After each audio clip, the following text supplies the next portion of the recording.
Any day now. All right, what up, y'all? I'm your host, Young Smooth, once again coming back with another dope ass episode. And this is part of my interview sections where I interview some of the hottest, latest, hardworking individuals that I know and love and respect in the game. And today with me, I got my man Cravante, aka Boner, whatever you want to call that man. You know what I'm saying? Say what's up to the people. What's going on, world? What's going on, world? This is Mr. Tony Crab. You know, Mm-hmm. One of the most interesting people that I know, good, I bad, or otherwise. I appreciate that 1,000 times over, man. You're welcome. You're welcome. So, just so that everybody can know, let people know exactly what you do. So I'm a engineer, audio engineer, songwriter, producer, artist, DJ, Yes. Or and maybe I should have said what you don't do. um I don't Exactly. I Exactly. I don't do dance choreography. There you go. There you go. At least That's one skill. At least one skill. I don't do dance choreography. That's There you it. go. Now, me and Tony got like a strange connection because Tony actually knows one of my cousins. And you went to high school. You went to high school with Josh. Yeah. Middle Yeah, school, yeah. Josh since elementary school. For real, I known him since That's then. crazy. That Yeah, is crazy. yeah, I know him. I know his whole family because we all like his father, a coach. You know what I'm saying? So Hmm. we all my brother and my cousins. We all like he coached like my brother, my cousin. Like yeah, pal man, pal Hawks. Hmm. Yeah, Hmm. the river. Yeah. Oh man. Yeah. I So you've come out with the slogan, and this is your hashtag that everybody works. I'm sorry, working harder than everybody. Why this slogan? it because it's like at this point in time, like right now in the world, everybody's doing the same thing. You feel what I'm saying? Hmm. It's like everything's accessible for everybody to be doing what the professionals do. You feel me? Right. Right. And like, how do you separate yourself? How do the professionals separate themselves from the amateurs? You feel me? Hmm. And because everybody's doing the same thing, or the professionals do it right, and Right. then so easily accessible for the amateurs to do or say they do what the professionals do. Hmm. You feel like it's easy for them to say they do what the professionals do, but Right. if you don't really do it, Hmm. you feel me? So when I say working harder than everybody, I'm talking about I do this shit. This is true. I've witnessed it. That's I've what witnessed it means because I'm emphasizing on I do this shit. You feel me? it. I'm Hmm. harder than everybody. Mean I do this shit. Like I don't know what they do. You feel? I don't know what their day consists of from waking up to going to sleep. But my day consists of fucking music all Hmm. day long. From the No, time that I that wake that is up, true. Hojo blowing my phone up and telling me to edit a fucking song to Hmm. the afternoon, and Devon saying turn the background vocals up to the motherfucking evening time when somebody want to book a studio session to the nighttime when Brianna hitting my phone and saying I can't hear this input, can you turn this word up to that's my whole day. Hmm. That's why I'm working harder than everybody, and I still got a fucking day job on top of my music job as an engineer, producer, songwriter. Right. So, as an engineer, music producer, songwriter, how does your ear work? Like, explain how that works. Like, how do you hear something and say, okay, this needs to be fixed or this needs to be changed? How does your process go? It's internal. Hmm. It's internal, man. Like I honestly, in some of my sessions, with like the artists that I work close with. So like Kojo, Dirt Road, Devon, Vinny and Leo and stuff. Like even Shout with out the to Leo for that T-shirt. Mm, yeah, with the best artists damn T-shirt. with, they'll tell you that I try to explain what I hear and they don't get it. Mm-hmm. You feel me? Right, It's like I can't really explain it because it's internal. Like right. the things I and it's all musical. You feel what I'm saying? Mm, Like I look at it like engineering a song is so musical, you feel me, that you can't really get into the technical side. Like knowing the technical shit helps you be musical. mm-hmm. You feel me? So it's Yeah. like my ears are fucking just they're there. They're just golden. Like I can listen to a song, right? And immediately my ears is splitting that song in parts. It's splitting the arrangement, it's splitting frequencies, it's splitting instruments. Like I hear Mm-hmm. all these different things going on in the spaces that they're going on in. I hear all of that shit. I hear the bad stuff and I hear the good stuff. I don't Right. even so I don't know how to like explain like how I hear the shit. It's Mm. just it just is there. It's like one of those talents, like I don't know how to explain. Oh, I mean, it's a gift. It really is a gift. It's like It's working with you and have worked oh, with you. I've seen the way in which um, I'll take it back. The first time I've ever seen you work, and mind you, you wasn't really working because I think it was like a go room party before y'all moved down to South Baltimore. okay. And this is the first time it was me, you, Kalada, Neffy, and we're all in the room together and I'm watching you. As a matter of fact, speaking of which, this is crazy, and I still remember this. It's Love on Deck. So it was when she was still in the process of kind of writing Love on Deck and so on and so forth. By the way, shout out to Colada, Love on Deck. Make sure y'all go stream that on SoundCloud right now with Tony Crab as the engineer producer on that track. That is my favorite track. I've been listening to this track for a long period of time. However, going back into the story, I remember you having this level of vibe with Colada that was so good.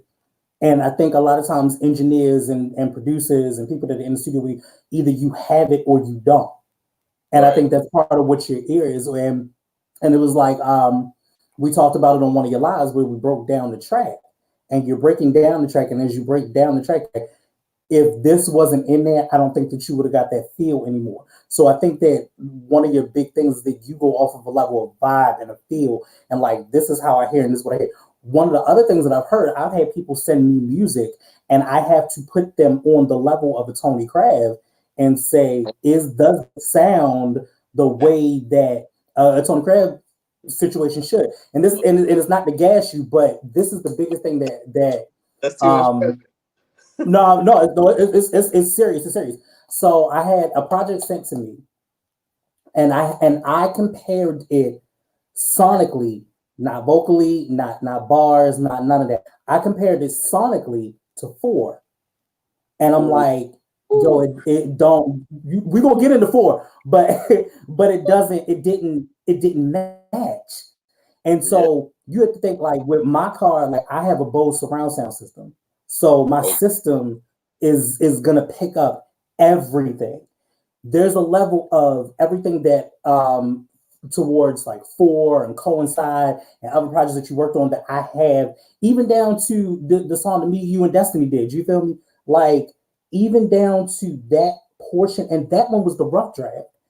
I still can hear Yeah. all of that quality. And I've heard other drafts and stuff where I've been like, It, oh, hmm.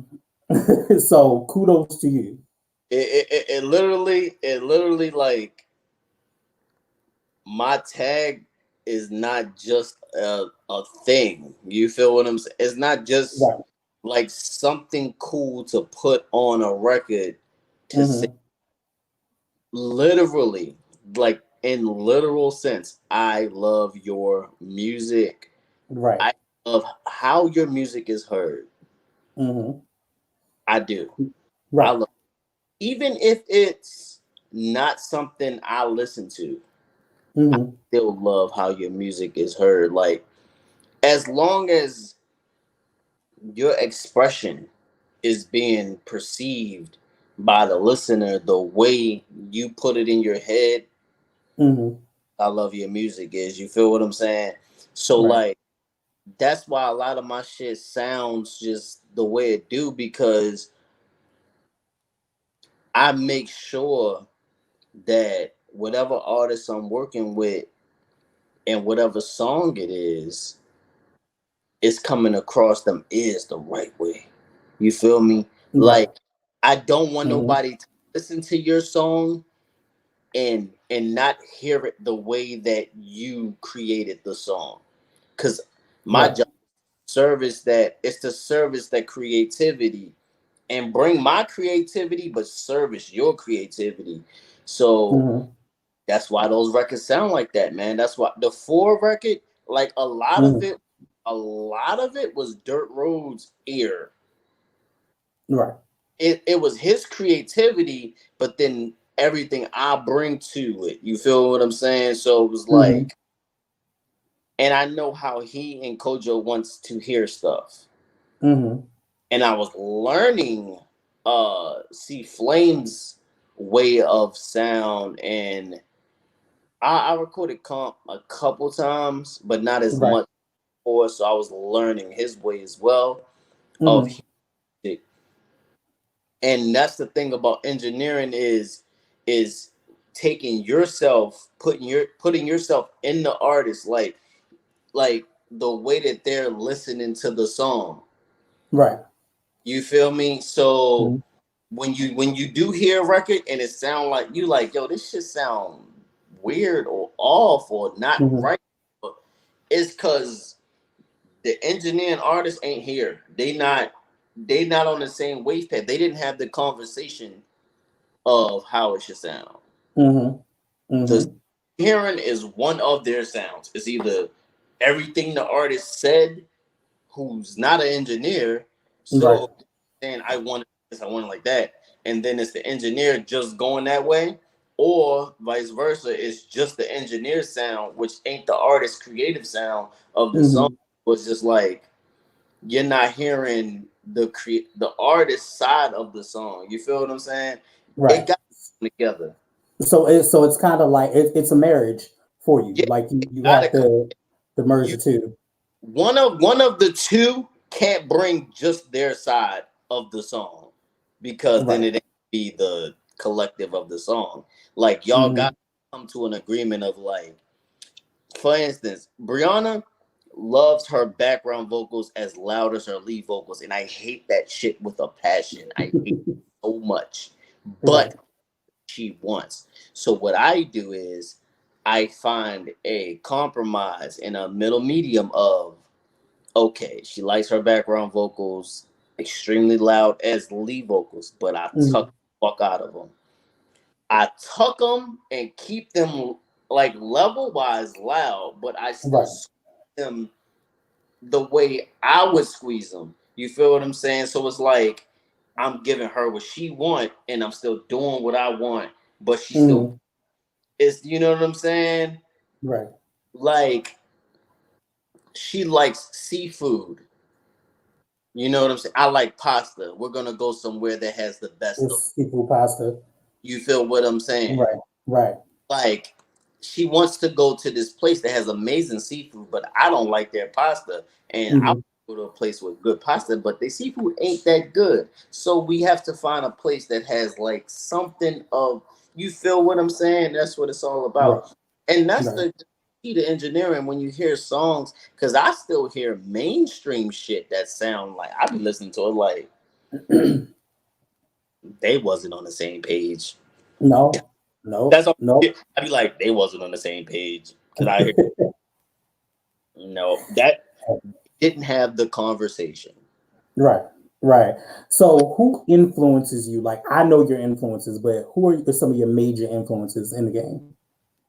Mine, oh man. All right. So we're gonna do two sides. So on the engineer side, like my influence is obviously Young Guru, Jason Joshua, Manny Marroquin, Tony Maserati, Fabian.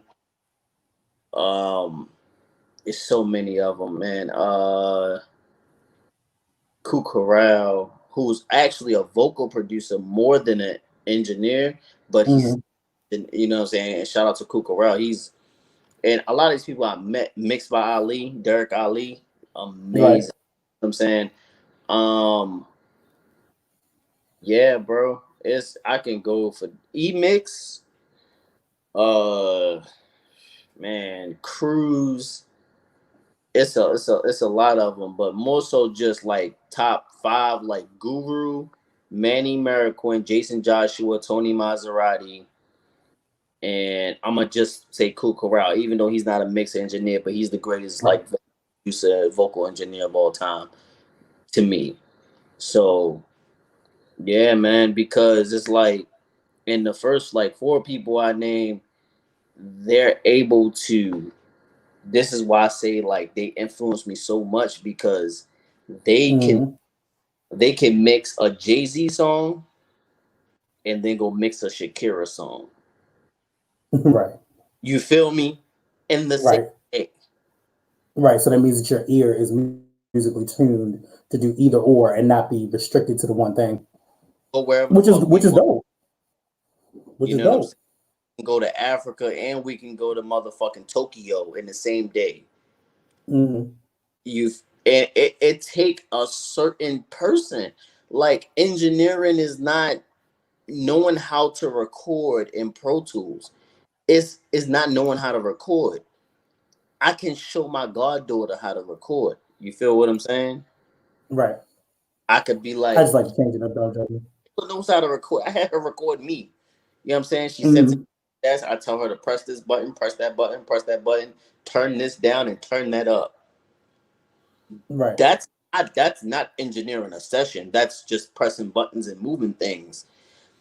You feel me? So it just take Hell, a you taught me how to press buttons and move things. yeah. That's why I say like I look up to people that are like engineers. You feel what I'm saying? They like are the art of engineering, bro. Like the era of this shit is fucking phenomenal, bro. Exactly. So if you weren't doing music, what else would you do? Well, if I wasn't doing music, I'm gonna have to go back because if I didn't decide to do music, I'd be playing football. Hmm. I can see that. I can see Yeah. that. If I didn't make the decision to be a like musician, like yo, I'm gonna do music. If I never made Hmm. that decision, I'd be playing football right now. I feel you. I feel you. Made the decision to be like, you know what, I'm gonna dive into the music. Like, this is what I'm gonna do for the rest of my fucking life. If I never made that decision, I'd be playing football. Um, So when you made the decision, when did you know that music was the thing that you were going to do? Period. Like you couldn't live without it. when I broke my tibia bone in the ninth grade. Come on, Tibia. Yeah, I broke my bone playing football out in the neighborhood. Um, yeah, I was like, I was going into high school, going into the ninth grade, and I was like, yeah, man, I'm gonna go in as a freshman and they're gonna put me on varsity because I'm nice and da da. Hmm. And I was just like, yeah, ain't nobody fucking with me. You know what I'm saying? I'm the best motherfucking defensive back ever, bro. Like ain't nobody fucking with me. Da da da. So I'm just popping my shit like, yeah, yo. And then we out in my neighborhood and shit playing just like ball in the grass. And I jump, I fall and break my tip. Well, don't feel bad. I broke my tibia and my fibia right before my senior year, all at the same time in my leg. So it split like in one instance. So I understand the pain. Yeah, this is leaving 8th grade, going into 9th grade. So this is going in the summer of going into high school. You feel? Mm. And I literally go into 9th grade on crutches, and it's over. Yeah, Yeah, it's over. don't remind me. That shit was horrible. I was in a cast that went all the way up my thigh and had to break it down. I was in that cast for like 10 months. I didn't And get out of my cast until almost prom. yeah, man, I was like, yo, I'm not gonna be able to do this. This is crazy. that was my shit though. Like, yo, football, and still to this day is my like thing. That's why I'm like, football is still my thing. I don't play no more. I could throw. I could run a couple routes, but I'm not as good as I used to be. Who's Um, your team? oh, it's still the football team. It's my team, Hmm. the Washington football team. Yeah, we're not going there. We're not doing this. No name, the no name. Yeah, yeah. But we Mhm. know as of this interview right now, we're 1-0. Hopefully, we 2-0 come Sunday. My team is the home team of all teams. It is what it is. But Yeah, which is the Ravens. Um, yeah. that's only based on the fact of what I actually do. Well, not no, no, I take that back. It's not based on that factor, but I have gotten to meet as the seasons have progressed. I've gotten to meet so many of them, and they've been extremely, extremely dope. And the funny thing about it is that started before I started in property management. Like when I worked in banking and shit, I used to meet them and get autographs and stuff, and they were so nice. So I met Flacco when he first came, and I Damn, was man. working at the bank. I was like, yeah, because he Yeah. was supposed to go to the new, he was supposed to go to a whole nother branch, and he didn't. He came to mine. I was like, yes, so dope. Anyway, moving on. So how did the gold room come about for you though? Oh, that's a simple story of like me and Cuddy known each other for years. Like Cuddy known me since I was about 20, Mm-hmm. 19 or 20, one of them. You know what I'm saying? So he always had the music stuff going on. Like as far as like throwing shows, he always like had shows and I would perform at them. And he always just had music stuff going on with him. Mm-hmm. At the time, I was just an artist and engineer for myself and my crew, which was MTM, Kojo, you know what I'm saying? So that was that. That's how long I known him since then. So, years I've had my own studios forever since the beginning. I've always had my own studios, set up my own studios, Towson and Lansdowne and a bunch East Baltimore, a bunch of different places. So basically, I had lost my studio spot, and literally like 4 days after that, Cuddy called me. He didn't even know about this. He didn't know. Like he thought I was just making music. He didn't know I just lost my spot. So Mm-hmm. he was just like, well, he hit me up. He was like, "Yo, man, come meet me at my spot. Yo, we need rap, yo. Da da da." He ain't know nothing. All he just know that I make music. He ain't know what was going on with my situation and nothing. He just messaged me, which was crazy. It's like some weird shit. So I met him I went to the original Go Room spot on Hanover, Mm-hmm. talked and shit. He was like, "Yeah, man, I need a I need a new engineer." Saying, I known you, da da da. I mean, him just talking. I'm just like, yeah, I got you. Like, I do this shit for real. Like, I do this shit, Mm-hmm. and he know I do this shit. You feel me? So that's how that happened, man. When he hit me, I came down. We sat down and talked. And then it was just that from there. Right, right. Yeah, it was just like, cause I mean, I know yo, like, what I'm saying, I know him, good dude. You know what I'm saying? So, and I checked the spot out, like, yeah, everything's straight. I was like, man, let's make something happen. Like, I'm like, I got you, yo. When it come to this audio shit, I got you. You ain't gotta worry about nothing when it comes to this audio, yo. Like, I And got you have shown improve several times. Like if y'all are not listening to some of the stuff that Krav has put out between his own work and working with so many other people, like of course on the coincide situation, my favorite damn song is the summertime song. you. Like that is my favorite song. I've listened to this song 101 times. Don't tell Cole until I tell him. It's like no, I tell him.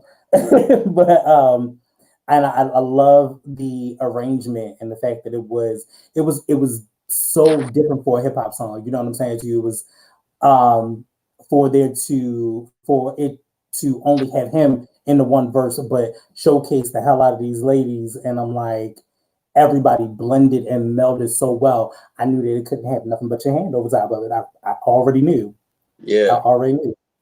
the And it's a vid- it's a it's a blessing. It is a blessing. I think you and I really um clicked very instantly. And it's so funny, not only the degree of separation that we know so many of the same people. Because I think you probably met Dirt Platoon. I grew up with them. So I'm old, don't judge me. And then on top of that, you also probably recently met my cousin Lenny and my cousin Adam, son Zulu. So you know all my family. You are family. Crap, you really are family. always family, bro. For most definitely, man. Like No, the crazy thing about like you summertime, know all of my literal family. that's crazy. Summertime, that's a difficult record. You know what I'm saying? It's It is. bruh. There is two, three. There's five women on that record. Different And female Kojo. on that song. You Mm-hmm. there's five different female vocalists on that record that I had to, Mm-hmm. and this is extreme. I'm glad you mentioned that. This is extremely where engineering a song comes into play because all these women love their vocals different ways. They want different feelings from this, and then there's Kojo. Mm-hmm. Thank God I've been recording and mixing Kojo for over 10 years. So that's a given and that's easy. One of the artists, Bianca McCroy, I've been working with her for 15 years. And Colada, I've been working with her for about 3 years. Devon, been working with her for what, 7, 8 years now.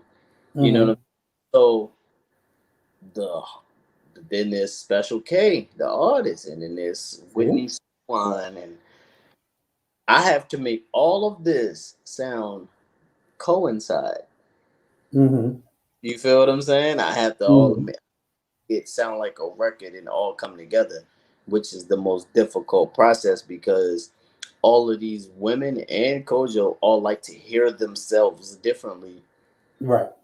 They all like to hear themselves differently, and it's Mm-hmm. Whitney because I never met her before the video shoot. I only got her vocals. So I never had a conversation with her. I never nothing. All I got was her vocals and Kojo's text message, Right. which is DJ Khaled text messages. Oh yeah, I've heard y'all say that about the like, Yeah, yo, this is what it definitely. is. You the Uh, best. I know, and I know they got the border closed off, but we gotta shoot this video. That's Kojo. But Mm-hmm. so, and now here is him relaying a message from somebody else. So I had to. Wow. I've never met this girl. I never talked to her, but I had to mix her shit Mm-hmm. with Devon and with Bianca, with Colada, with Special K. And I never recorded or mixed Special K before, Right. which is difficult. Yo, you know what I'm saying? So like that record, man, that's a special record because That is, it's for lack of the term, it's a vibe, which is funny because that's how the song go. But it is one of those moments where it was actually, to be honest with you, I gravitated to all the songs because I have a special connection with Kojo, so I love his music, his art, his artistry, and just in general the passion that he brings to to a project.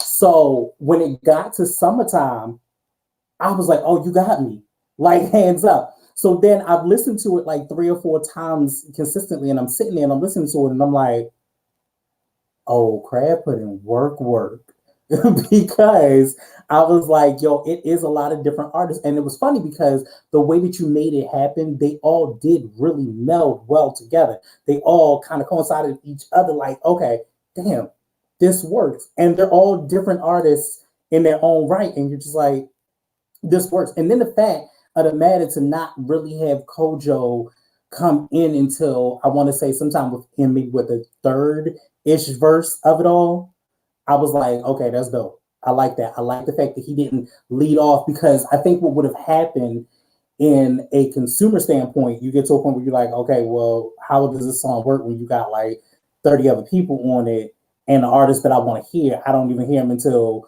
whenever. So I think it was the perfect marriage of bringing all of those artists together in that moment. But that's because I listen very hard. Don't judge my life. I listen very hard. Yeah. Now wait until you hear the video version Hmm. I can't of wait. I'm excited. I'm excited. because there's an edit. There's an edit in there. Hmm. It's special. Okay.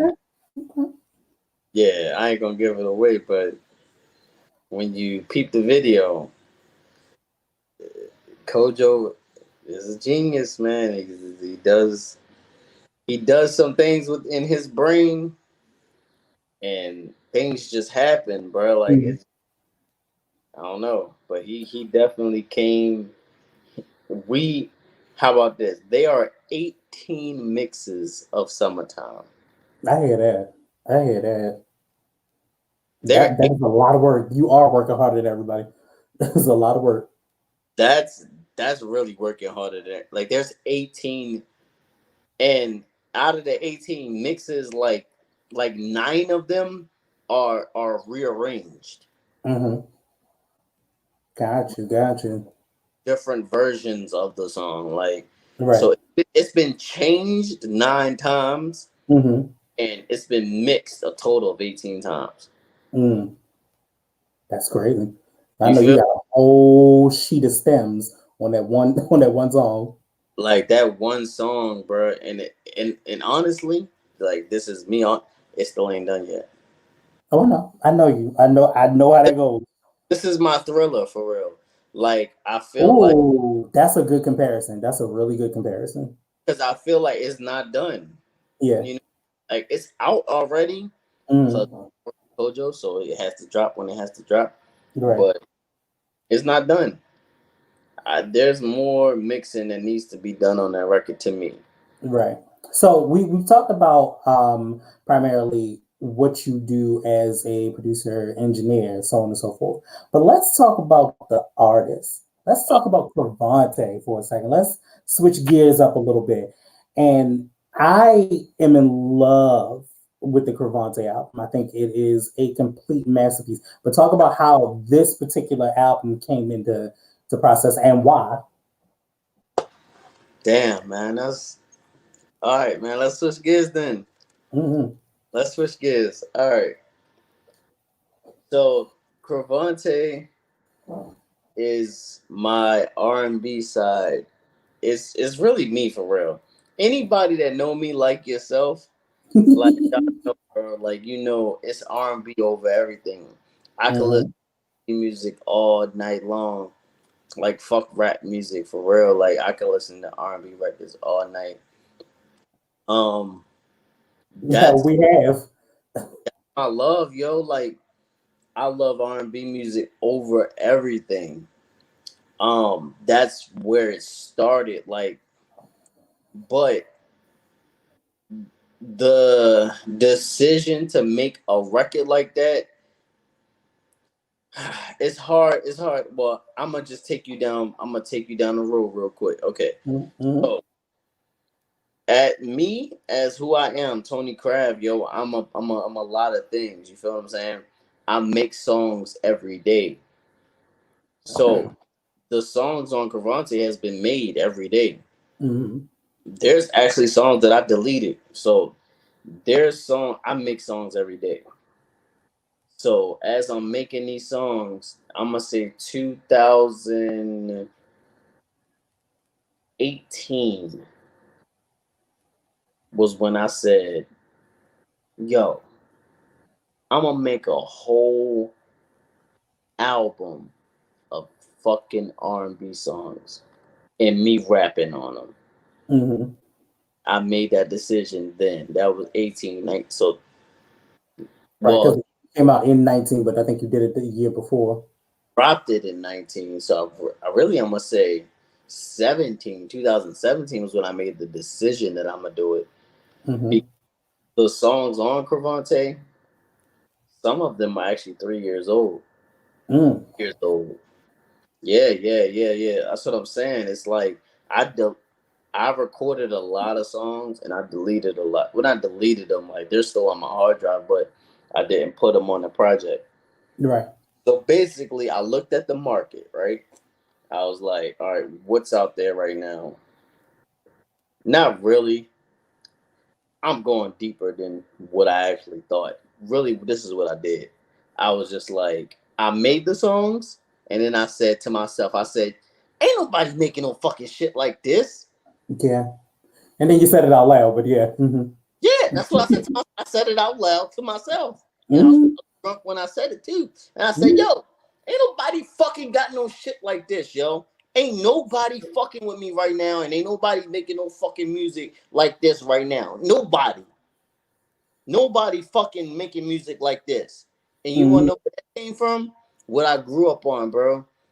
And it came from like I'm a big fan of Pretty Ricky. You know what I'm saying? I'm a big Right. fan, you know what I'm saying, the sing rap, but different sing rap, not sing rap like Lil Baby sing rap or all these other trap sing rapper. No, sing rap like Pretty Ricky type of sing rap. You feel what I'm saying? When Usher rap in the middle of his song after Mm-hmm. he's when Tyrese would rap in the middle of his song after he sang to you. You Ooh, feel Black Eye. Mm. okay, I shouldn't have said Tyrese. But Not Black Tie to Black Tie that was so bad. That was so bad, bro. That was so bad. I but you still have that album to this day, but it was very bad. It was the horrible. Plies record, Plies, yes. the R&B, the strong R&B, where the whole song could have been an R&B song, but he Mm-hmm. on it. You Mm-hmm. feel me? Or like the Kevin Gates records of this shit could have been an R&B song, but he Mm-hmm. rapped. You feel me? So Right. I just took all of that into consideration and into my head, and I was like, why don't I make a whole fucking album? Because I already had the songs. I got like 16 songs like this. Mm-hmm. I deleted 10 of them. To leave us with the wonderful six. You feel me? Like, Right. so Cavante came about was just like, yo, does this exist right now? Mm-hmm. No. Is anybody making music like this right now? Nope. Do this sound like anything out right now? Nope. Are you fucking killing this shit? Like, is these dope ass records? Yeah. Mm-hmm. Let's make it a fucking album then. Like, do it. You know what I'm saying? Like, that's Right. all. I just made this sole decision on like, this shit don't exist. You can't find this. Mm-hmm. Make it. Like, you feel what I'm saying? Like, And I love the fact that you took the concept itself of, especially, I think, was it Interlude or was it the Mood, where you took all of the R&B songs and named them out? yeah, yeah, yeah, interlude. Mm-hmm. Oh, and that's another thing. The Dream. I forgot to mention the Dream. I was Is waiting for you to say it. I was trying not to push the issue. I was waiting for you to say it. You know what I'm saying to you? I was waiting for you to get to the Dream and Devontae Swing. I wanted to hear where that inspiration came from, but you went over top of it, and I'll let you go. Go ahead. I went to the engineer.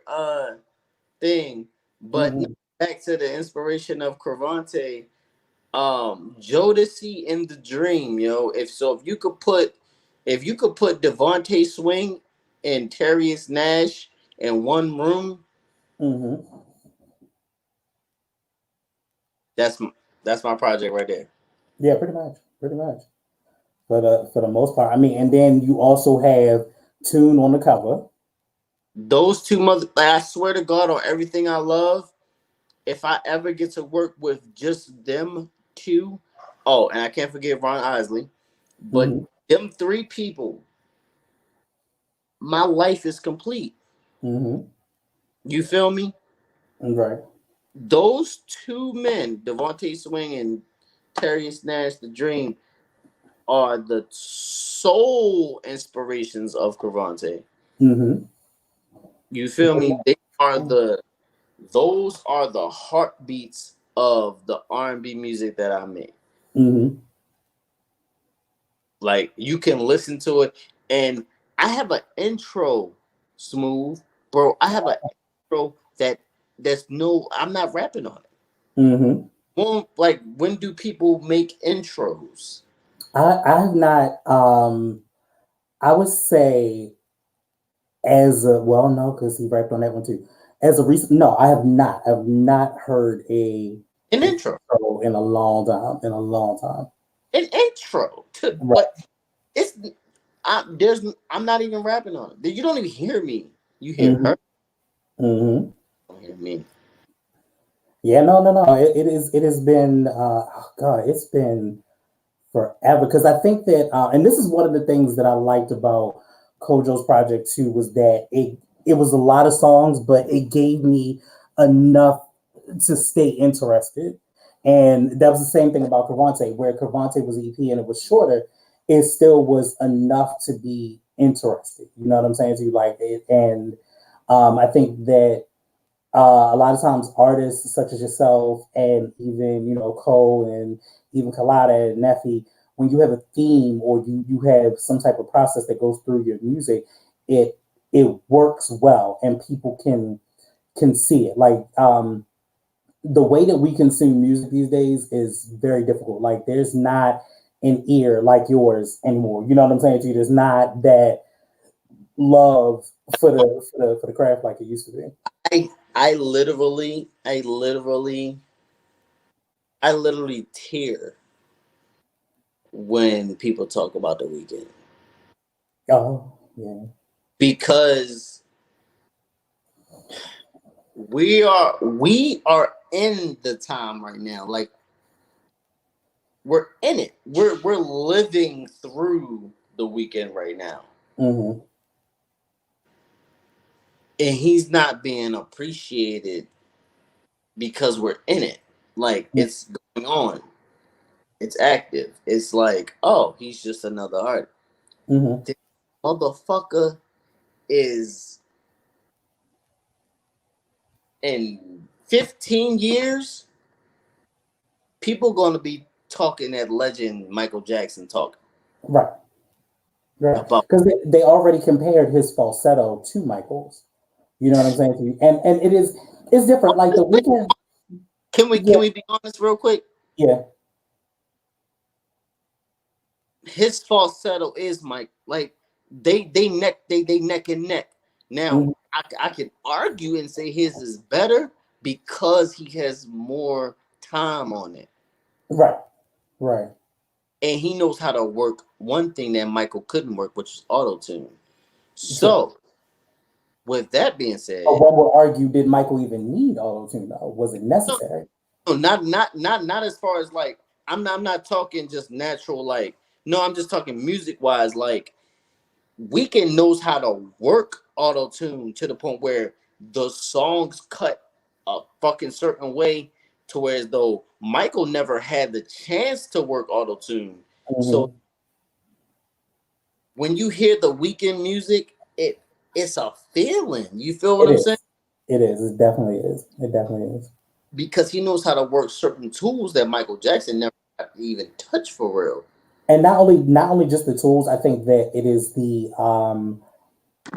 it's like the weekend is like the bookmarker for all R&B in a certain kind of way. It's like, So Pete is um, fucking god, bro. Like which is dope. But it's like, for instance, he is one of those people that the music goes so well with a soundtrack, or it goes so well with a moment in time, and it's like, oh shit, this is great. And that's just like the dream.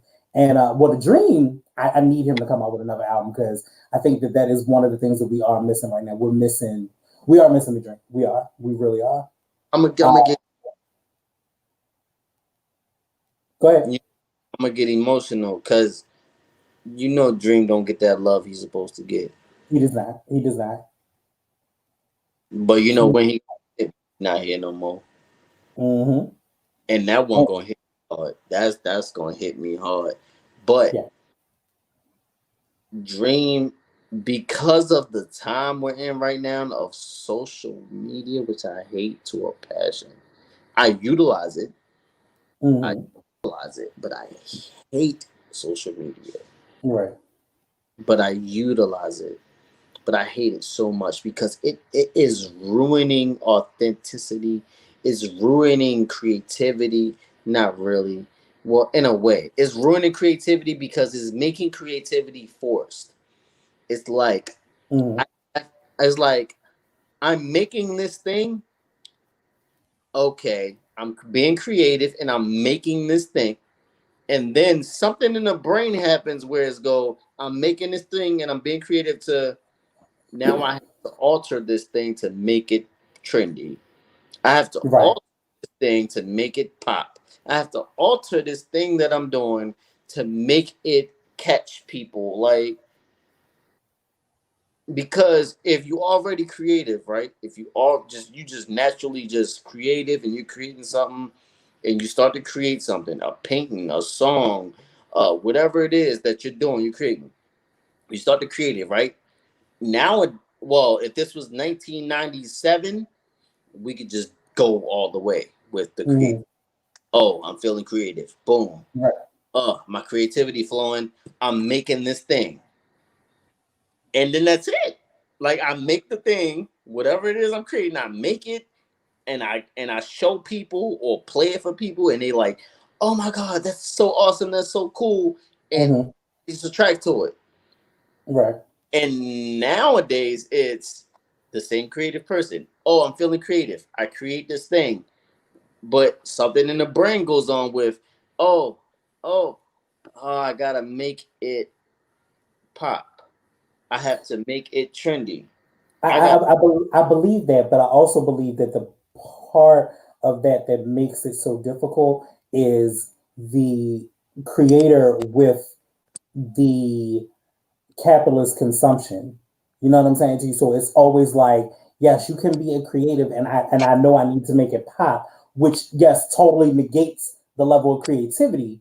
But I think that it gets so ingrained in, especially with this new era of stuff, it gets so ingrained in our mind. It's like, it's not just enough to just be creative, but I have to be creative to a point of always being creative. I always got to put out content. I always got to make it happen. I always got to make it work. Where like we had artists back in the day that could take 2 and 3 years off and come back and be like, yo, we missed you. If you take 2 or 3 years off now and you're not one of the top elite, no one gives a shit.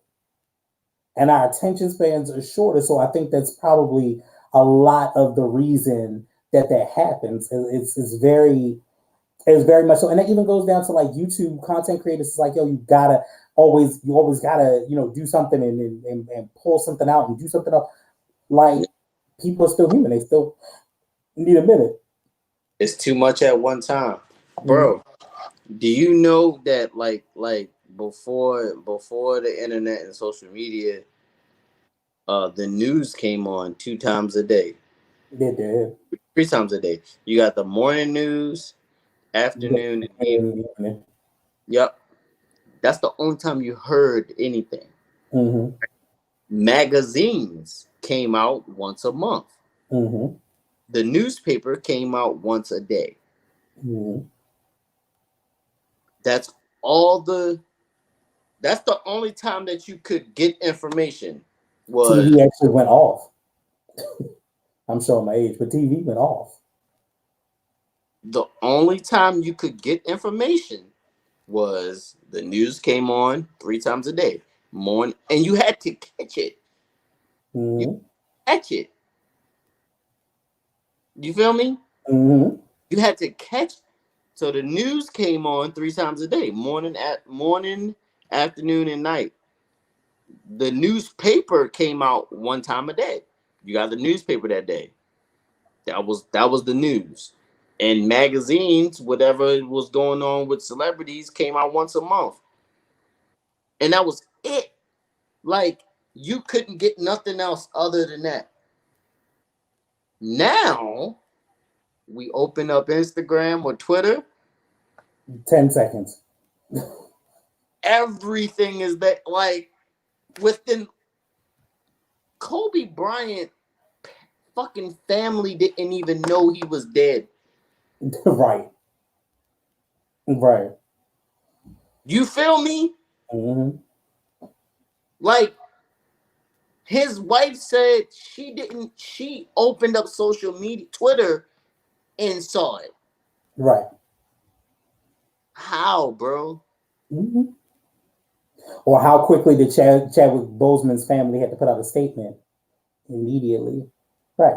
Because we're so over saturated in this level of we gotta have it, we need to have it, we need to have it now, we gotta have it now. Why? Now is so the right now era of right now is so crazy to the point where like, all right, perfect example. Jay-Z and Beyonce, what did they decide to do? I'm not gonna promote my album. I'm just gonna drop the shit. Fucking I'm fucking Beyonce. Why would I promote? Why would I tell people I'm dropping a album on this day when I can just drop it Mm-hmm. and people? You feel the times, yo? The times is like it's only weird because we're not used to it. Mm-hmm. Because at one point in time, everything was brand new. Everything was this never happened before. You feel what I'm saying? So I'm not one of them people, but it's just like I really hate the way everything is so quickly accessible, and it's no going away from it. It's only gonna get worse. Yeah, But no, there's absolutely no going away from it. I hate how everything is so quickly accessible. Like if okay, I do something to like right. What time is it right now? It's 12. Mm-hmm. 26, yeah. All right, so I go outside and I shoot Lil John John. Right? If Mm-hmm. this if this was 1996, guess when the world will hear about it? The next day. Tomorrow. Yeah. Probably Sunday or Mm. Monday. But in 2020, guess what? If I go outside and shoot Lil John John, guess when everybody gonna hear about it? 10 At seconds. at 12:47. That's a shame. At 12:47. That's a shame. That's a shame. But yeah, but that leads to circle back around. That leads to the way that we consume music. It's like, yo, there's no love to miss an artist, and I have several projects. That's why there are some artists that will withstand the test of time. Like you'll have, yes, Biggie died, but because he died and his legacy was taken care of so well, you'll always have those couple of albums, and that's it. And those are the ones that you go to. You know them so well. I will say for Tupac that his legacy was not taken care of very well, and I think that's why people don't really a lot of people don't gravitate to him as much as Big. We gotta However, yeah, your go ahead. legacy always has to be taken care of, though. Your legacy always has to be taken care of. Gotta go ahead. But however, my whole thought process is we we have people that will withstand the test of time, and everybody is not gonna do that. All of this stuff, the NBA youngs and the littles and this and that, all these dudes will eventually go, and you'll be like, So, who shot down? listen though. And even, well, I'm not gonna say now because now like anything can happen, but in the days of no social media, right? You can't. How about this? In the days of you can't do it yourself. Really, you really can't do it unless you Master P. In the days of you can't do it yourself, Mm-hmm. your producer was so important, and your A&R was so important in your fucking everything that you do. Till now, you're you and your surroundings, and how popular are you on this platform is so important. So Right. Biggie, right? Mm-hmm. Biggie was extremely talented at rapping, Right. and he was charismatic, and that's it, right? He had no Right. business ethic. He didn't know how to. Not entirely true because he But was going to the fashion line before he died. no, So no, no, I mean, like initially, like right. before he met Puffy, Mm-hmm. he was just he He could was a rap. hustler on the street. Yeah, he could rap his ass off, and he was charismatic, right? Mm-hmm. He was just like the cool guy. He was like, yeah, Biggs, like he could rap. Girls like him because he could rap. Like he could dress really nice. Like that was it. It was nothing else. Now Mm-hmm. imagine this, right? Biggie in 2020. I don't know. I always wonder what that would look like, though. I have always wondered what that would look Right, like. exactly. Imagine Tupac. All right, imagine Tupac being 21 years old in 2020. Would Tupac be the Tupac right now? Right. Sure. Would he? No, I don't think so. Absolutely not. You want Tupac would get boycotted. Fucking the shit that he was saying out of his mouth back in 92, 3, and 4. Mm-hmm. In this, I'm offended. Tupac wouldn't have lived, bro. Kendrick Right. and J. Cole is so passive. They aren't. People compare them to Tupac's, but they ain't no Pac, bro. Like they, So I'm gonna have you do me a favor. You keep talking about that. You keep these people entertained for a second. I'm gonna run to the restroom because sometimes the host got to pee in the middle. It is what it is. Keep yeah, going. it's All all right. good. But Mm-hmm. we gonna talk this shit. Like,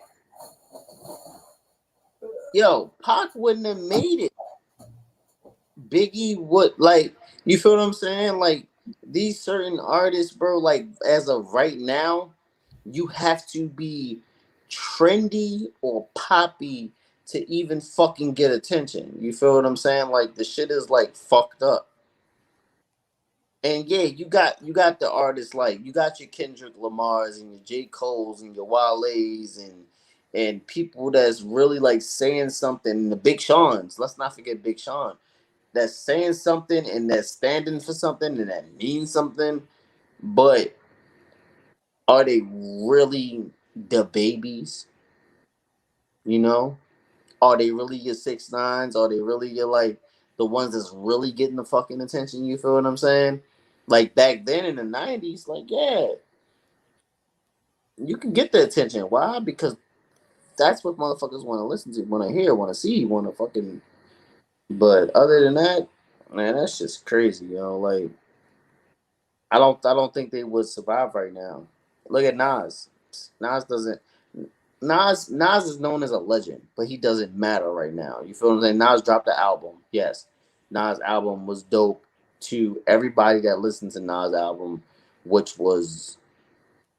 Now let's wait till next month and see what people are talking about, which is fucked up. That's what I'm talking about right now. Next month, next week, everything's about right now.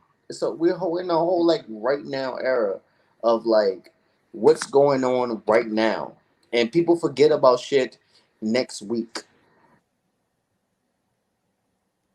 It's like next week, like 7 days is the fucking like your that's your lifespan. It's 7 days, bro. Like you can be famous on Monday and you can be like dead on like not dead, like physically dead, but like dead to you can be famous on Monday and dead to the world on Saturday.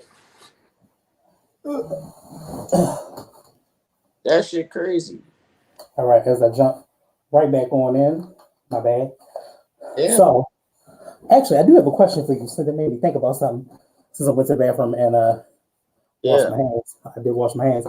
How did how did the whole COVID situation affect you as Oh, far as like recording? Although I know that four still got done in the midst of that. Did it change anything? well, pros and cons.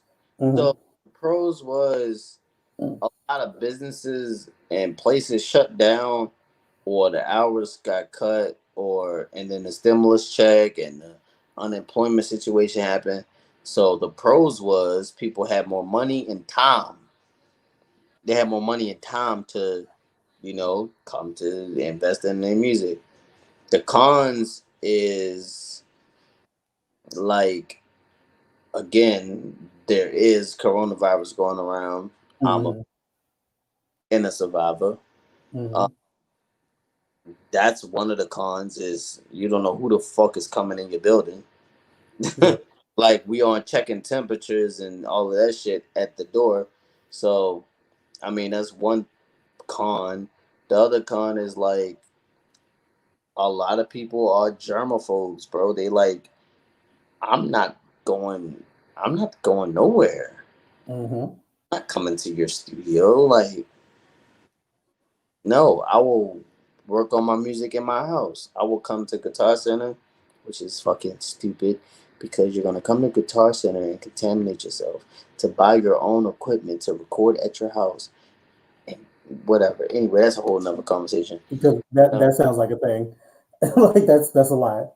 yeah, because this is like I'm not gonna come to the Gold Room to record my song, but I'm gonna go in public to a place and buy equipment that's been touched by 100 people in a week, if not more, Mm-hmm. Mm-hmm. to take into my house Right. to record myself because I don't want to shut the fuck up.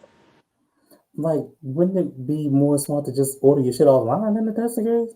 Like, why would Wouldn't you? it be smarter to order your shit online? I'm just saying. Or would it not be just smarter just instead to cut all the tide out of it? Just go to the gold room or go to a studio because at the end of the day, you gotta look at it like this. The difference between 100 and some odd people touching everything versus 1 to 2 people that may be in the studio booth at the time will lessen your chances than you sitting in this bitch and you got all type of artists from all types of walks of life that go into Guitar Center. Like that doesn't make any sense. Yeah, but that's where we are right now. And like I was telling the people, which is something you should chime in on. Would Tupac or Biggie even survive in a 2020 social media? You have to be popping, trending type of time. Like So if they lived that through kid it, are yes. and J. Cole and Wale and Big Sean are probably the most phenomenal lyricists and artists, and Mhm. they can make the club bangers too. But we all know they're phenomenal. But are they the? How about this? As a DJ. Let's talk about as a DJ, bro. Mhm. I've never had somebody come up to the booth and say, "Hey, can you play that Kendrick Lamar song? Right. Can you play that Big Sean song?" Never in my life. You know what I get? Can you Yeah. play that, NLE Chapo, that Right. little baby, the baby?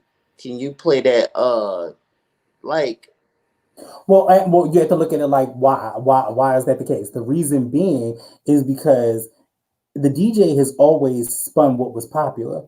You know what I'm saying to you? Because when Hypnotize came out, they played Hypnotize like nobody's business, and what? it Yeah, that's what yeah. I'm saying. Mm-hmm. Hypnotized came out. That motherfucker was a Hypnotized couldn't exist right now. No, no, it couldn't. Not in Too good. this era. If it was brand new, no, it wouldn't. It feels too good. Right. Tyga is a way better rapper and artist than Lil Baby to me. Mhm, mhm, mhm, Yo, Tyga, because you mhm, know what Tyga does. Tyga can actually rap, but guess what he does? He's a businessman first, so he's mhm. smart. He's smart enough to know that hey, if I put out the songs of me really popping shit, nobody's gonna fucking buy into that shit. Right. But you know what people do buy into my records of? Make it nasty, make it nasty, drop Mhm. it. It's making that people like those records of mine, but they don't Right. like my other songs. Right. He's But smart. see, you know what? That goes into the whole situation of the female MC. I'm gonna tell you why. How I'm gonna segue into that. So we so quick to be okay with those type of songs from a male MC, but we not from a female MC. I'm the wrong person to talk to that about I because know, I know, because I'm you with, have a remix to WAP. I'm with all the shit. Like I love when them bitches talk that whole bitch shit. When they talk that whole bitch shit the way I talk that whole bitch shit, I love it. Me personally, I love it when the Right. bitches. Cause think about it, when the women talk nasty, when they talk what Megan say? Gobble me, swallow me. I'm like, Drip down the side of me, right?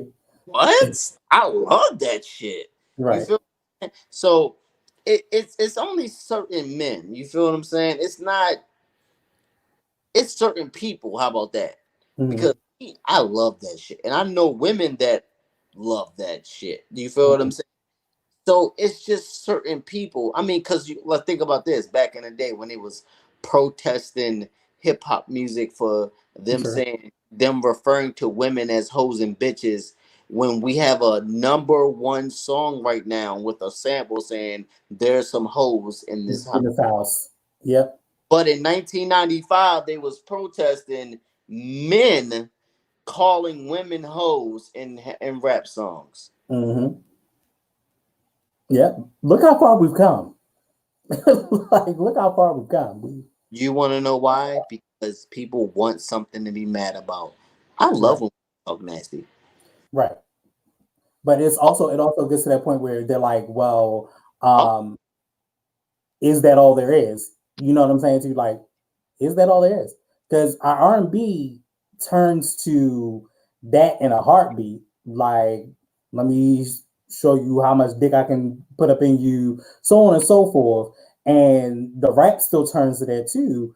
You know, R&B wise, we also grew up in an era where some of it wasn't about love. Like, it just all wasn't about fucking. So so how do we make that happen or merge that away from that?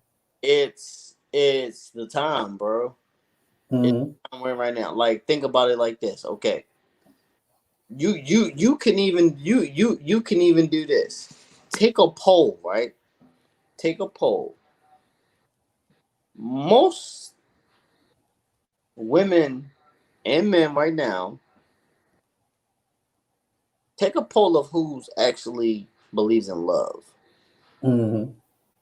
Like who really believe in like love? Like you feel me? Take a Mm-hmm. bro. I guarantee you, like it's not as much as 1996. Right. Right. In 1996, I guarantee you, you take the same poll, more people was loving the person that they're fucking versus benefiting off the person they're fucking. Right. Like nowadays, it's like if we fucking, what am I getting? This did. So I'm sorry. Yeah, yeah, no. But No, look, a is lot that of not what you're getting?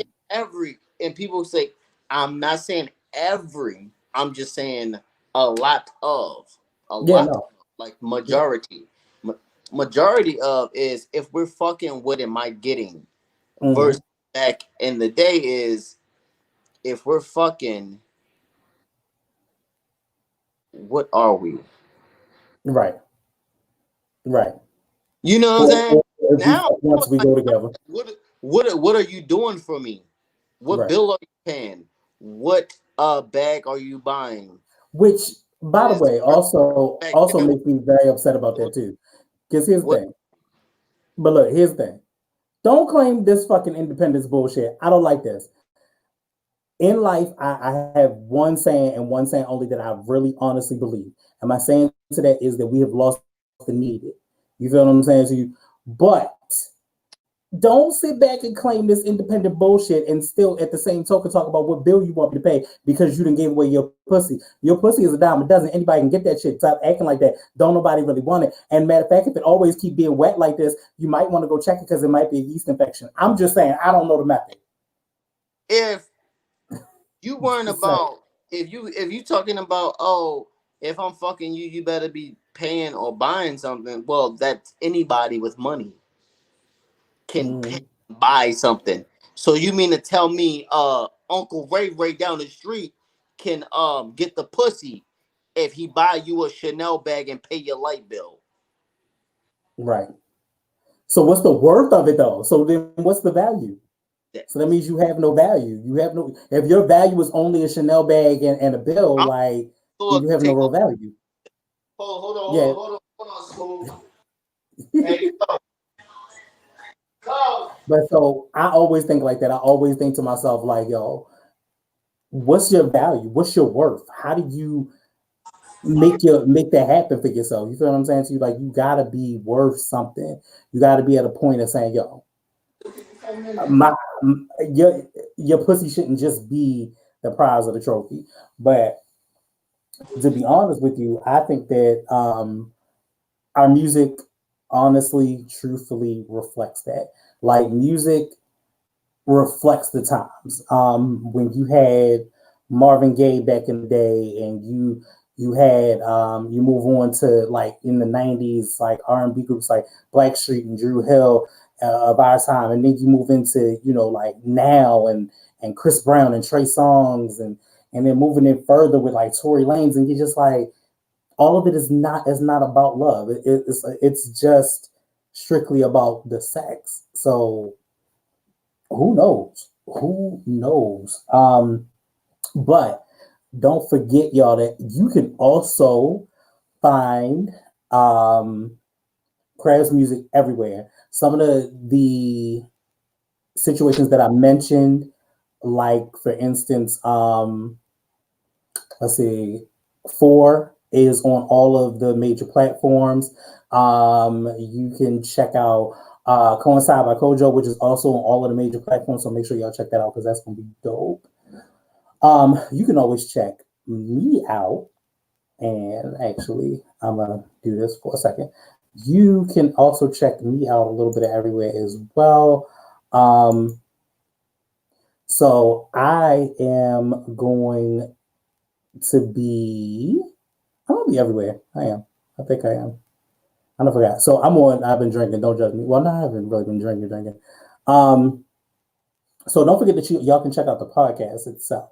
So the podcast is going to be on SoundCloud, iTunes, TuneIn, Google Music / the Google Podcast, probably primarily, Spotify, and also this YouTube page. So make sure that you like, share, and subscribe. Absolutely. My man came back. I appreciate it. Just had to put you back. Oh no, you left out for a second. You good? You be back. So all of the things are happening, and I got the new episode coming out really, really soon.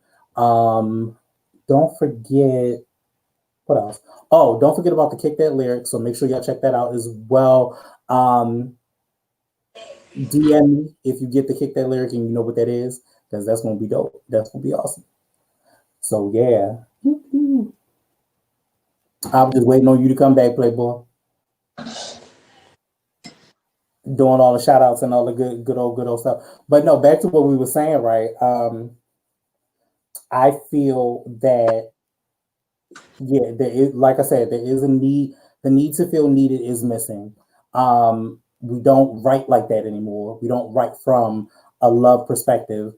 we write from what we can get out of each other.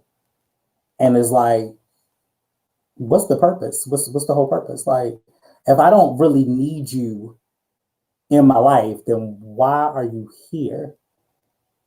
And if I only devalue myself for a monetary possession, why are you here? It makes no sense. Yeah, yo, like, I mean, I just had that conversation with her out there. Like, well, I mean, I always had this conversation, but it's just like we're so obsessed, not we, like me, but just like so obsessed with like drama. It sells. It sells because I think people look at their lives and they're like, "Yo, oh, my life ain't that fucked up," but it's still fucked up. It's still fucked up. I, There's a level that's still fucked up. Let's be clear. I mean, you know me, I'm around a lot of women, bro. Like, I noticed, like, chicks, not every chick, but just like they love drama. Like, Mm-hmm. it's like if it's not drama, it's boring. Mm-hmm. How, like since when has it been? If it's not drama going on, it's boring. Or if Because it's like, we've been programmed. We've been programmed to believe things in a certain kind of way. Like when a little girl is coming up, she's taught fairy tales. So all of the fairy tales all say the same thing. That your knight in shining armor is gonna come and it's supposed to be this way. So females take that position like that's always supposed to be that way. Nah, yo, that's it's never gonna be that way. So everything that you need in someone, the only thing that you are going to get is 80% out of the true person that you're supposed to be with. You're never going to get 100 because then you might as well be marrying Jesus. my And mama say that shit all the time. right, and then you're just like, oh, you're 20, either 20% of what they like is what you're supposed to make up. So if you go and you find the 20 somewhere else, you'll realize that that person is missing 80% of what you really need. And again, that does not reflect in the music. I mean, it's cool and all. Like my stance in life will always be this, yo. We can live in both righteousness and wretchedness because you can love God, but you can still twerk your ass as well. Like there's nothing wrong with either one of them, but you can't choose one over the other. You have to be equally yoked in both. Like I can love God, but I can still get down at the same time. Right, man. Seriously though, like Mm-hmm. this shit fucking crazy right now, yo. Like Mm-hmm. watching people, I just observe people and I watch them and I be looking at them and they don't be knowing that I'm watching them and I'm like, yo, I'm looking at you like I'm looking at how you move and how you talk and how you perceive things. Like, yo, these motherfuckers love drama or like just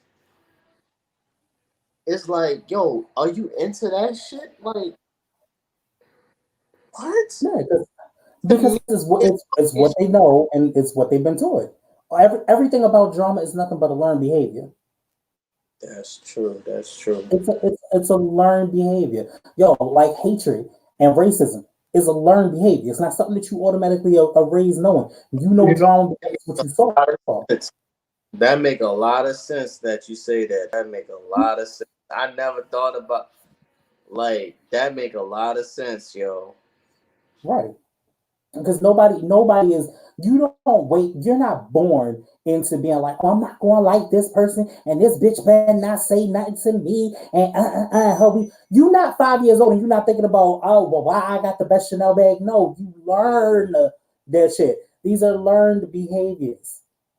Niggas and they just be on they same shit. And then it's like, you know, to be honest with you, women get to a point where they set the standard, but and men only make money and go out and do and buy nice things because what's called peacocking.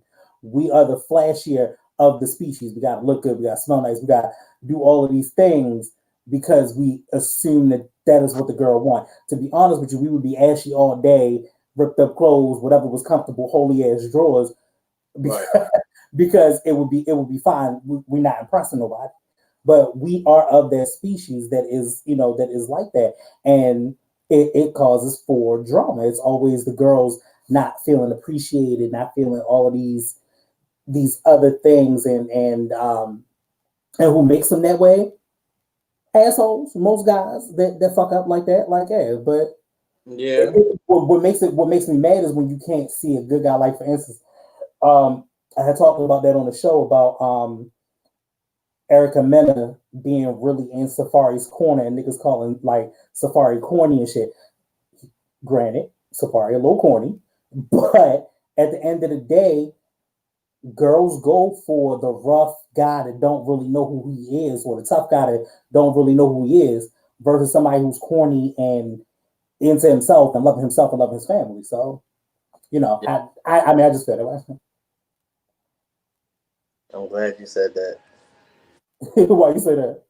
Cause I be having these conversations with my chicks, bro. Like every woman that I deal with, you know what I'm saying? And my homies, like my homeboys and shit, like, dudes I be with, they be like, I know them niggas be like, yo, what the fuck do these bitches see? And like Bona got all these bitches, bro, and they just like da da da da. Bro, you want because I be me. And being yourself is considered like corny or I don't know what it is, but I just be me, yo. I'm a Yeah. nerd. You know what I'm saying? I'm an audio dude. Like I like reverb delays and delay throws and I fucking watch fucking tutorials on flanger and phaser effects and Mm. you know what I'm saying? I'm that person and bitches still love me. Like I still can fuck your girl after I watch this tutorial on YouTube. But I think that You feel what I'm saying? no, I feel you. I think that girls But get a but niggas glorify the oh, you think you gotta be the drug dealer, the nigga that's oh I got the weed and the pills, nigga. That's gonna get the no nigga. I fucked his bitch too. You know how? but the reason for that is this is because number one, you had like not you personally, but niggas that live that life get that drama because that's the drama that comes with it. So you get those type of girls that gravitate to that dumb shit and the drama. But a girl that really see like, yo, Tony got his shit going on, yo.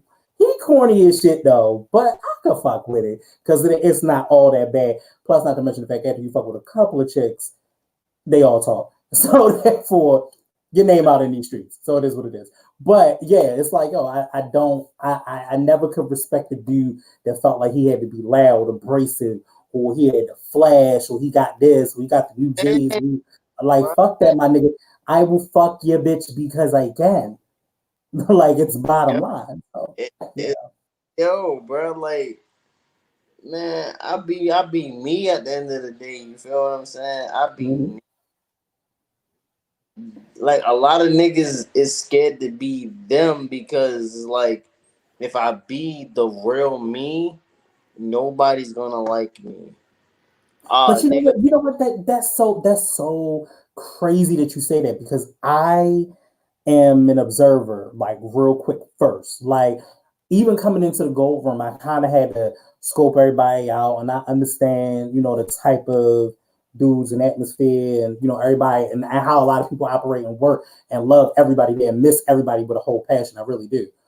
But I realized like, yo, one important thing, we all put our pants leg on one leg at a time. You're no better, no different than me.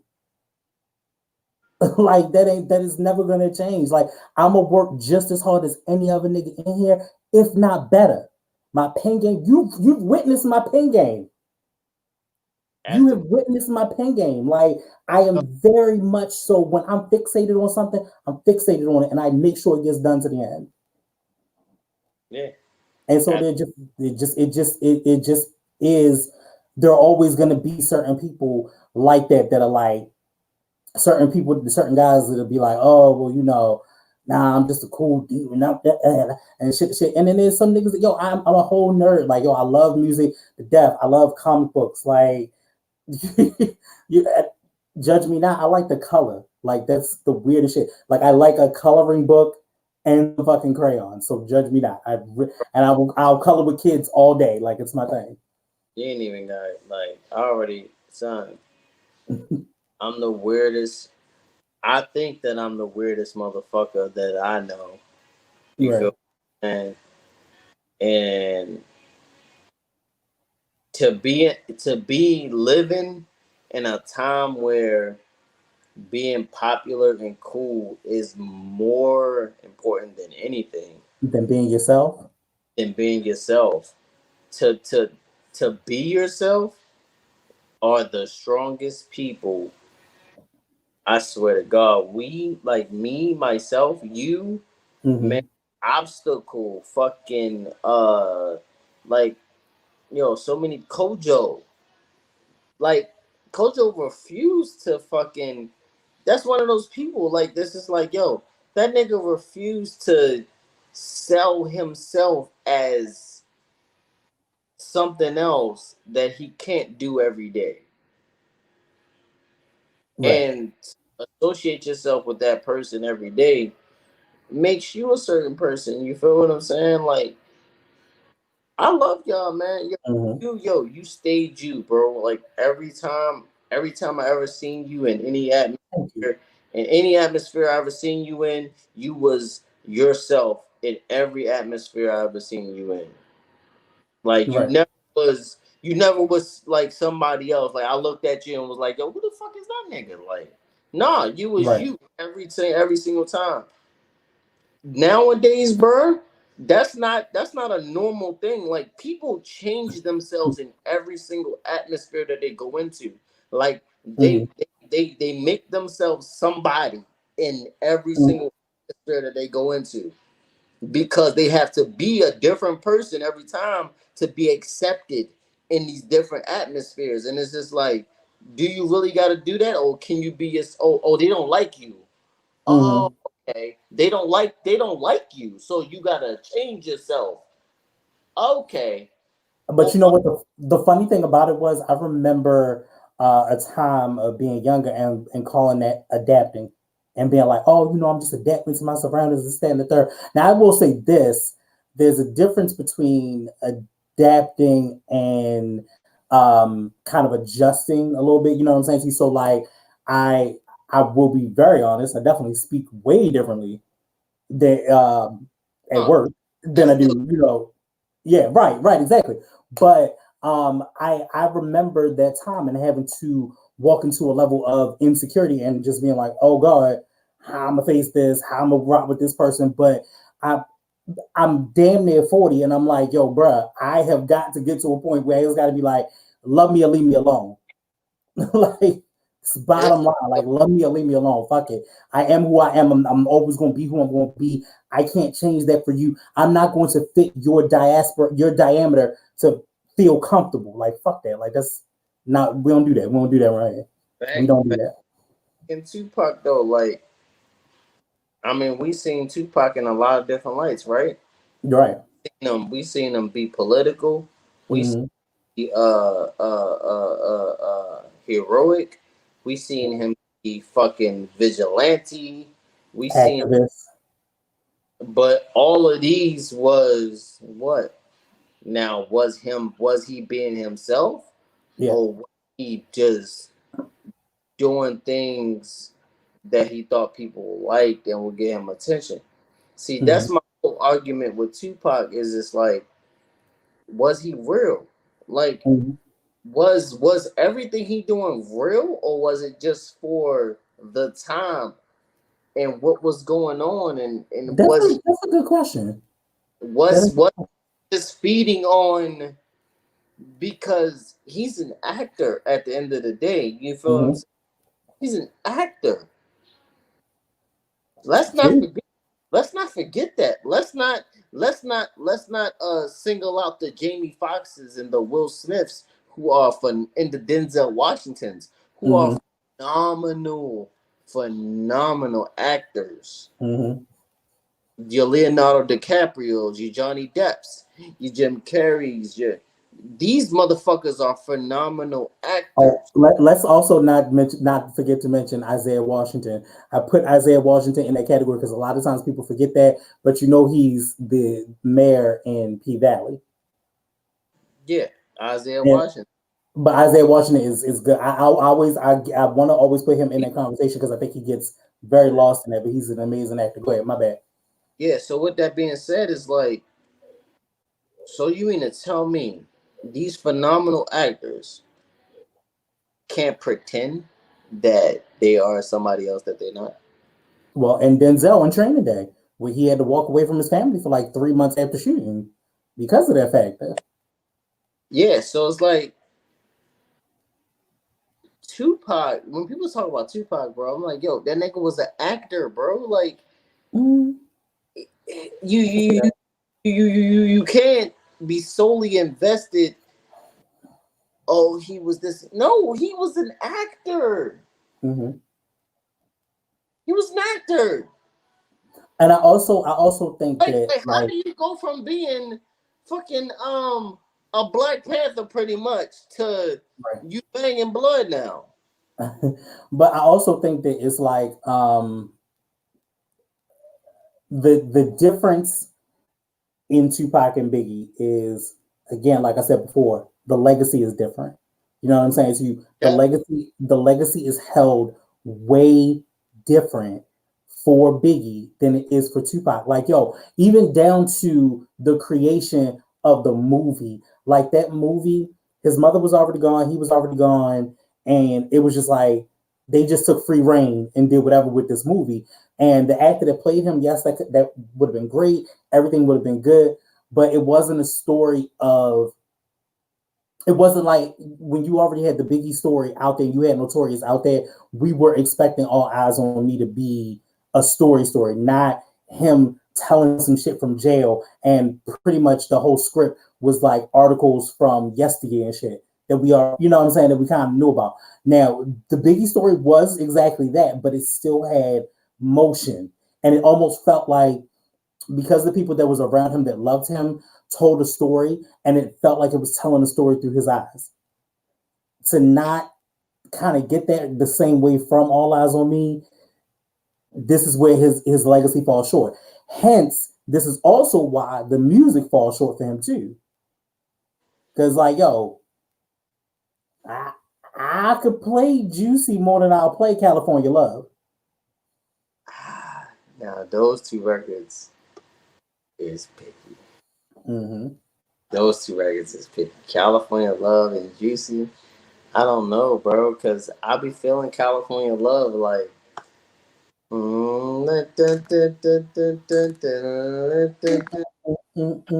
Yeah.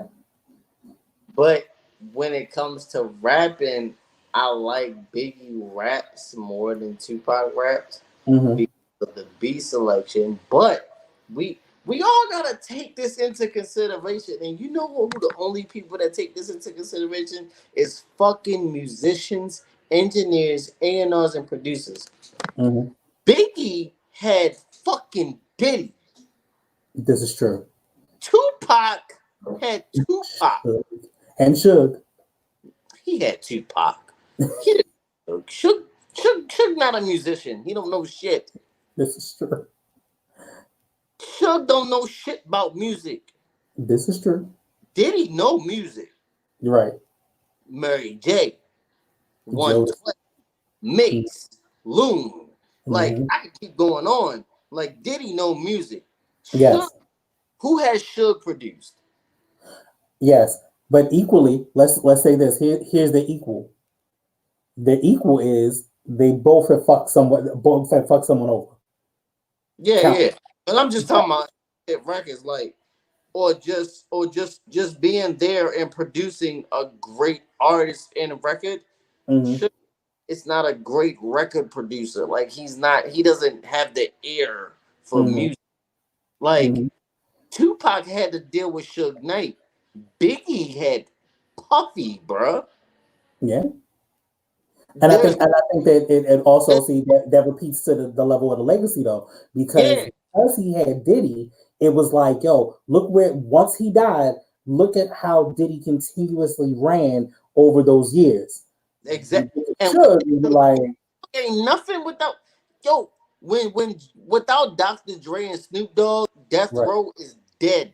right, right, What is Death Row? All right, come on. Look at Death Row, right? All right, Tupac died. Dr. Dre and Snoop Dogg left. What's left?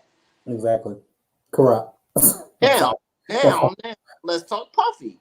Puffy done ran through every artist. And he Mm-hmm. can still do it today because he got French Montana and fucking MGK. Right. Like, Hell, like, Diddy created Jeezy. Diddy gave us Jeezy. bruh, Diddy gave us everything that we. Mary J. Blige, 112, Mm-hmm. Mace, Loon, Shine, fucking The band. Hannah. Yeah, Dylon. and like Suge Knight gave us, he didn't give us nothing because Dr. Dre gave us Snoop Dogg and Dr. Dre gave us all that other shit. Like the only thing Eminem. he gave us was Death Row Records. Like Right. Right. the label, like he didn't really produce nothing.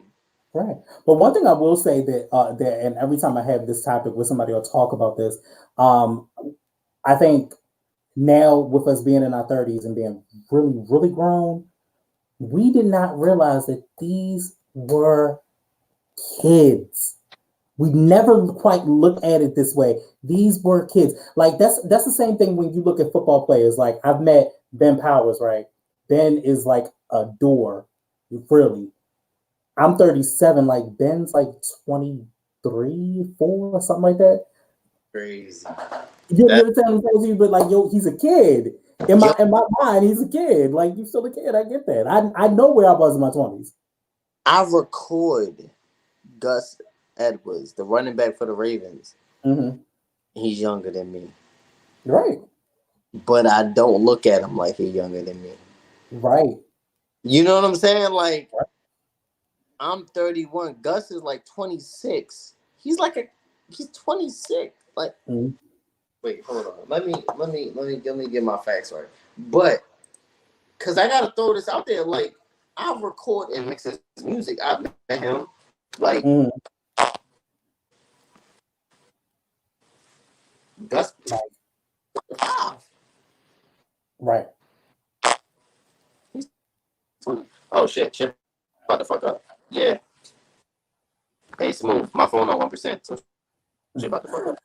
All right. So in that case, I'm gonna say peace to you, and I'm gonna hit you later, and I'm gonna end out the show because your phone went out. Hey. Gang. All right, Crab. I'll talk to you. All right, so that was the show. I appreciate all y'all for staying. I know we had some more situations that had to go through and everything else. Yo, love hip hop. I will always love hip hop. I will always love this music, this genre. It is what it is. I I can't see myself doing anything else. And I love doing podcasting. So I hope that y'all tune in. Make sure y'all click the link, like, share, subscribe, comment, and don't forget to hit the notification button so you can always know when I pop up and do a show. Sometimes I like to just do them at night so then that way y'all see them on the next day. It is what it is. But if you want to comment, let's talk, let's discuss down below. And I will talk to y'all later. Peace.